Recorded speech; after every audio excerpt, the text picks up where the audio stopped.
മുഹമ്മദ് ഷാഫി പെരിങ്ങാട്ടക്കാട്ട് 501 രൂപയാണ് എനിക്ക് അയച്ചത്. മുഹമ്മദ് ഷാഫി, അതായത് ഇപ്പൊ സംസാരിച്ചവര്. മുഹമ്മദ് ഷാഫി എഴുതിയിടട്ടെ ദാനധർമ്മം ഓർക്കുവാണെങ്കിൽ എനിക്കും വല്ലപ്പോഴും ഒക്കെ ചെയ്യാന്. മുഹമ്മദ് ഷാഫി 501 രൂപ. മുഹമ്മദ്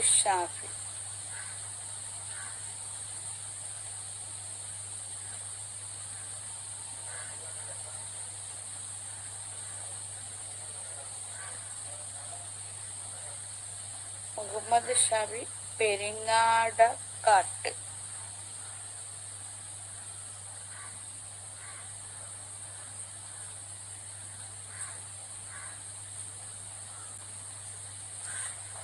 ആ 501 രൂപ.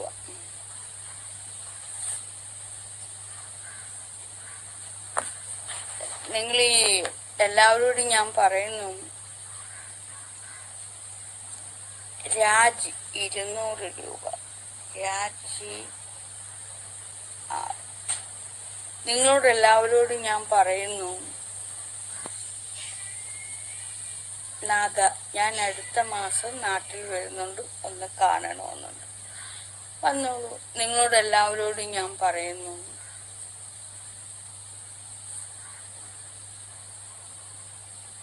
NPK 10. നിങ്ങൾ ഈ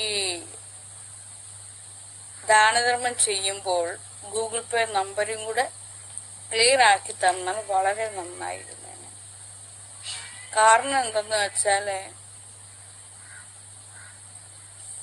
പിന്നീട് കുറെ ആളുകൾ ഇങ്ങനെ തരുന്നില്ലേ,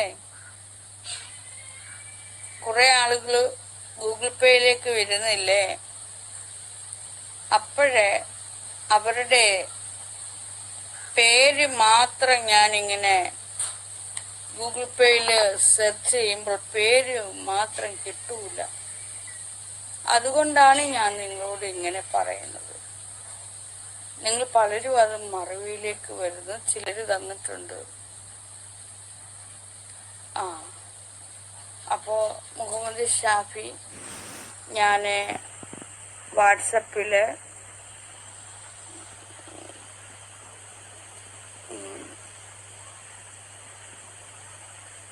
വഴി പറഞ്ഞു തരാം, അല്ലെങ്കിൽ ഈ ലൈവിലൂടെ അങ്ങ് പറയാം. കാരണം ഈ ലൈവ് എങ്കിലും കണ്ടിട്ട് ഇനി ആരും അഡ്രസ്സോ വഴിയോ എന്നോട് ചോദിക്കരുത്. നിങ്ങൾ അടൂർ വഴി വരുവാണെങ്കിൽ അടൂർ സ്റ്റാൻഡ് KSRTC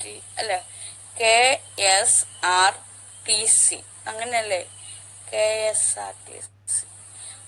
ബസ് യാത്ര ചെയ്തിട്ട് കാലങ്ങൾ കഴിഞ്ഞു. എനിക്ക് ആ പേര് വരെ എൻ്റെ തലച്ചോറിൽ നിന്നും വിട്ടുപോയി. KSRTC. ഓക്കെ. ആ സ്റ്റാൻഡിൽ ഇറങ്ങി അവിടെ നിന്നും ബസ്സിലാണ് വരുന്നത് എന്നുണ്ടെങ്കിൽ, അല്ലെങ്കിൽ മറ്റു വാഹനത്തിലാണ് വരുന്നതെന്നുണ്ടെങ്കിൽ, കൊട്ടാരക്കര റൂട്ടിലൂടെ വരണം. കൊട്ടാരക്കരയ്ക്ക് പോകുന്ന റൂട്ട്, അവിടെ ഏനാത്ത് പാലമുണ്ട്. പാലത്തിന് അടുത്ത സ്റ്റോപ്പ് കുളക്കട. അവിടെ ഇറങ്ങിയിട്ട് ആരോടെങ്കിലും ഒന്ന് ചോദിച്ചാൽ മതി. അവിടെ ആരോടെങ്കിലും ചോദിച്ചാൽ കൃത്യമായിട്ട് അവർക്ക് എൻ്റെ വീട്ടിലേക്ക് വരാനായിട്ട് ചിലർക്ക് അറിയില്ല, എൻ്റെ വീട് പറഞ്ഞു കൊടുക്കാൻ അറിയില്ല.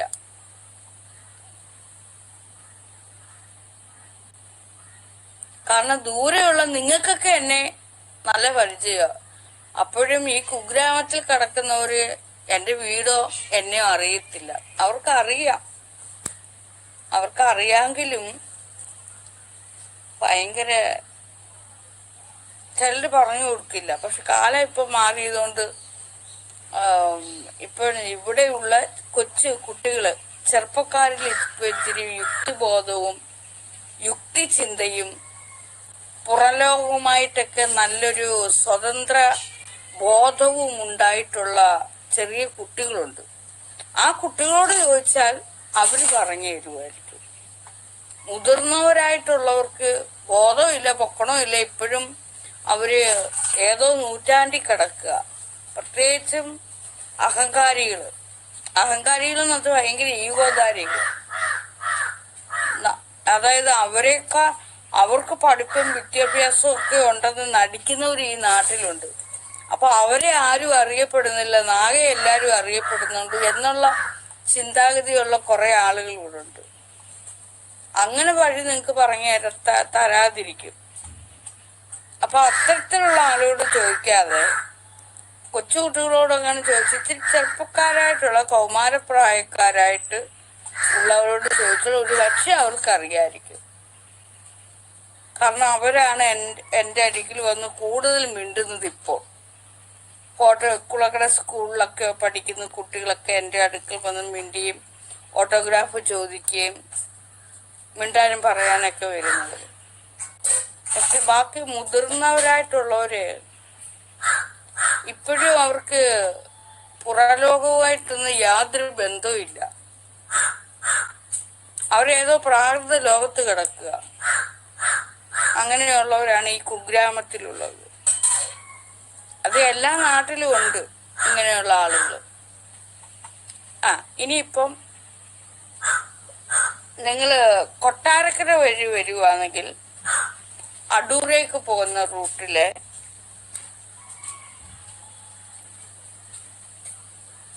കുളക്കട എന്ന് പറഞ്ഞ കുളക്കട ജംഗ്ഷനിലെ കുളക്കട കവലയിൽ മനസ്സിലായല്ലോ. കൊട്ടാരക്കര വഴി വരുന്നവര് അടൂർ റൂട്ടിലൂടെ വരണം.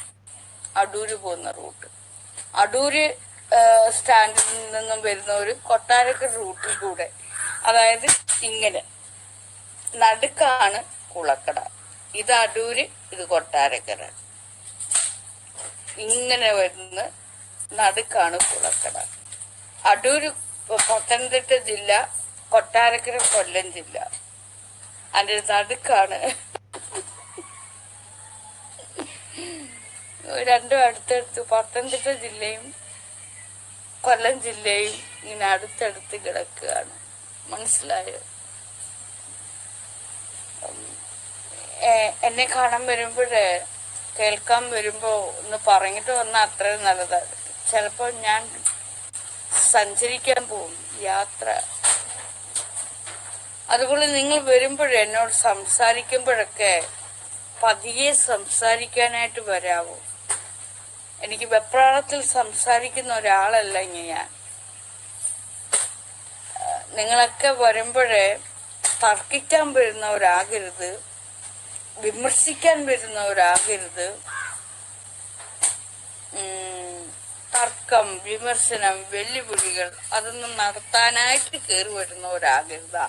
ആര് വന്നാലും ഇത് ക്ഷേത്രമാണെന്ന് മനസ്സിലാക്കി തന്നെ വരാവൂ. ഇവിടെ ഏറ്റവും കൂടുതൽ മൗനമാണ്, ധ്യാനം, മൗനവും ധ്യാനവും അങ്ങനെയൊക്കെ ആണ്. അപ്പൊ ഞാൻ ലൈവിലൂടെ സംസാരിച്ചു വെക്കുന്നത് എന്റെ കലകളും എന്റെ അപ്പപ്പോൾ വരുന്ന, ഞാൻ പറഞ്ഞല്ലോ ഞാൻ എഴുതുന്ന ഒരാളായിരുന്നു എന്ന്. അപ്പൊ എഴുത്തുകളും എന്റെ മാനസികവും ശാരീരികവുമായ അവസ്ഥകൾ, അതൊക്കെയാണ് ഞാൻ ഇവിടെ പറഞ്ഞു വെക്കുന്നത്. അതൊരു മറ്റൊരു വ്യക്തിയെ കുറിച്ചല്ല പറയുന്നത്. അതുകൊണ്ടാണ് ഞാൻ പറയുന്നത് നിങ്ങളെ ആരെയും എന്റെ ജീവിതം ബാധിക്കുന്നില്ല എന്ന്. എന്റെ ചിന്താമണ്ഡലങ്ങൾ ഞാൻ ചിന്തിക്കുന്നില്ല, ചിന്തിക്കാതെ ചെയ്യുന്ന ഓരോ കാര്യങ്ങളും ഞാനിവിടെ എന്റെ ഉള്ളിങ്ങനെ ഒഴുകി ഒഴുകി ഒഴുകി ഒഴുകി ഒഴുകി വരുന്നത് ലൈവിലൂടെ ആയാലും പറഞ്ഞു വെക്കുകയാണ്. ഈ ലൈവ് കട്ടാവുമ്പോൾ ഞാനിവിടെ മൗനമായിട്ടാണ് ഇരിക്കുന്നത്. അപ്പൊ കുറെ നാളൊക്കെ ആവുമ്പോ നിങ്ങൾക്ക് മനസ്സിലാവും എന്നോടുള്ള കൂട്ട്. കുറെ നാളൊക്കെ ആവുമ്പോ നിങ്ങൾക്ക് മനസ്സിലാവും